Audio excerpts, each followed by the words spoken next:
Hey there, cats and kitties. I am the Blues Man, Johnny Blues, coming at you live to talk about episode 10 of the anime series, Princess Principal. Damn. This was an intense episode, even a little gruesome toward the end, I gotta say. And I loved a lot of the misdirections, the playing around with expectations that was going on, building this up very much, building upon the idea that this is an Ange versus Ange kind of a framework. We're dealing with someone from the past of both Ange and Dorothy, going back, deep into their backgrounds as spies in training at the farm, this spy academy and everything like that. And the two top class members are Ange and the prefect, this girl they knew, back in the day.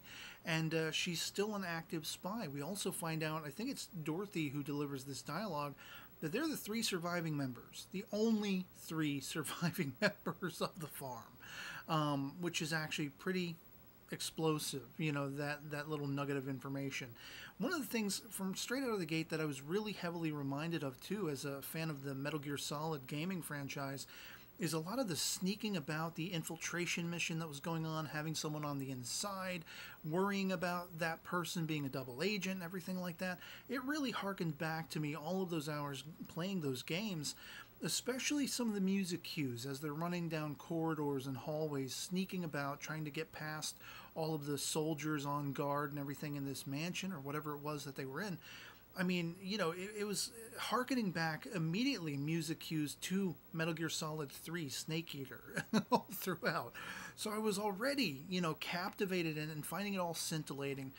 But then you get, 3/4 of the way into the episode, and you find out that, okay, this mission to go in and steal these documents or whatever they were was actually a ruse. They were actually putting the prefect, this girl they once knew, to the test to see if she was still trustworthy. They had feared she had turned on them or been turned against them by the enemy faction, whatever like that. And she's constantly giving herself injections. I don't know what exactly that was. They never really explain it unless I missed something.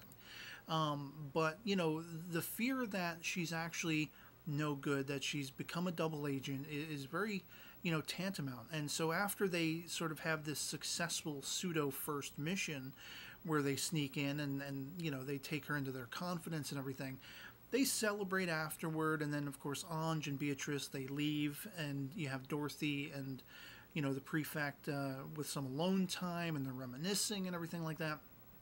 And again, you're constantly getting this impression that the thing she wanted the most, this prefect character, was to be as good as Ange. But in reality, that wasn't the case at all. Ange and Beatrice, turns out they're going in and checking out her digs and deliberately setting traps, in the case of Ange, within her apartment to really try to smoke her out. If she is a double agent, this will get her running. And it does. That's the effect it has on her, thus proving that she has been turned, and she's worrisome about that. She's got to make an escape.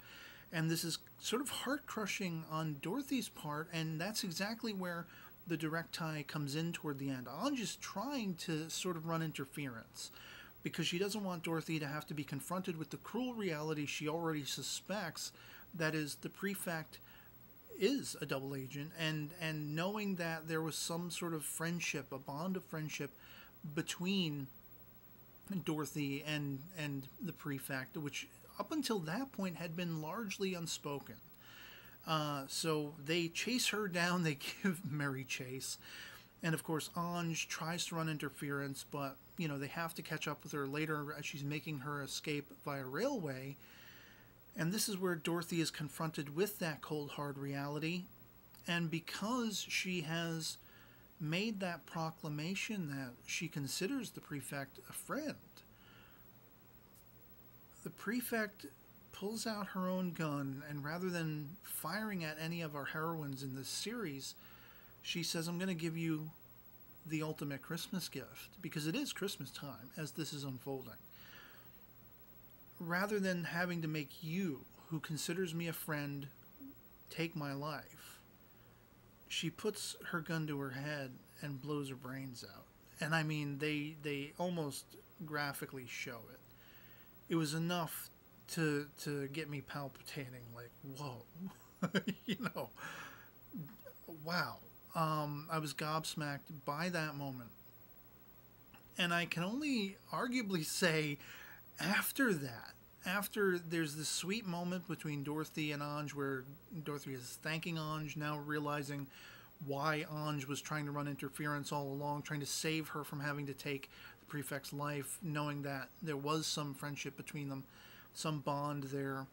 The only thing that kind of outdoes it is by the end when they go back to their command, their HQ.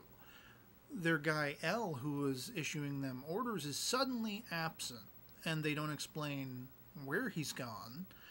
But they're then handed down their next mission, and it's to assassinate Princess.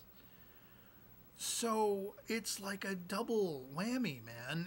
It's like a double smack to the chops, a left and a right, one right after the other. And that was intense. That was crazy, crazy intense. It definitely took a bit of a darker turn, graphically so, I would say. And I wasn't that happy with that.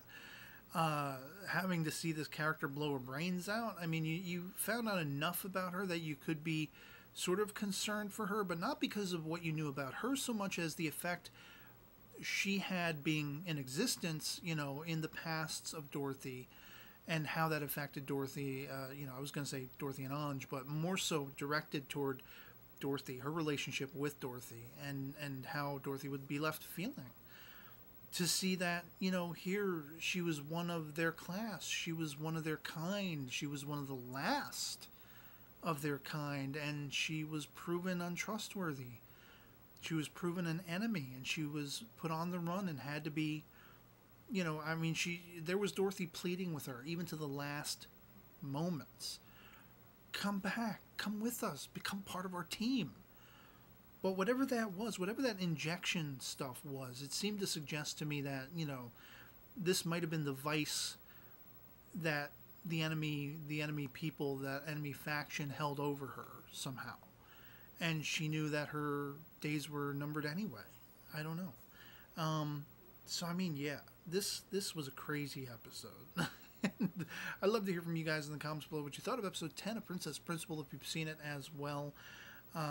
It just gobsmacked the ever-loving hell out of me. I didn't expect it to be so gruesome, so graphic, with her suicide, and, you know, how meaningful that was, again, to Dorothy, being just the most tantamount aspect. And then after all of this stuff, now they're being sent after Princess. I can't imagine they're actually going to go through with it. But if they don't, they're pretty much screwed. So I don't know what in the hell is going to happen, and I can't wait to find out. So that'll be pretty much it for me on this. I'd love to hear from you guys, as I say, in the comments below what you thought of it. And yeah, otherwise I hope this video finds you well. I'll catch you all later. Peace.